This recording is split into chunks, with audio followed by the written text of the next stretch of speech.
A new CNN poll shows Texas Governor Rick Perry very close to pulling ahead as the front runner in the Republican race for the White House. Our political reporter Josh Hinkle here now with more. Josh, it's a big step considering he hasn't even announced he's running yet. That's exactly right, but that's what a lot of people are already expecting to happen. Right now, though, for the top 5 contenders, it's neck and neck. Let's break down those results.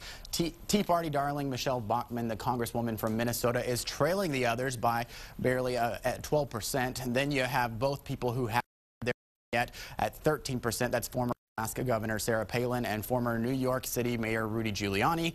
Then there's Perry at 14% in second place, the highest we've seen him so far. He's just behind former Massachusetts Governor Mitt Romney at 16%. Now, here are some interesting things to note. Perry's biggest supporters are men, where he wins 20% of that Republican crowd. He also has a lot of strength among Tea Party supporters, 22% of that group. But among non-Tea Partiers, he drops to just 5%. Romney. In the studio, Josh Hinkle, KXAN News. All right, Josh.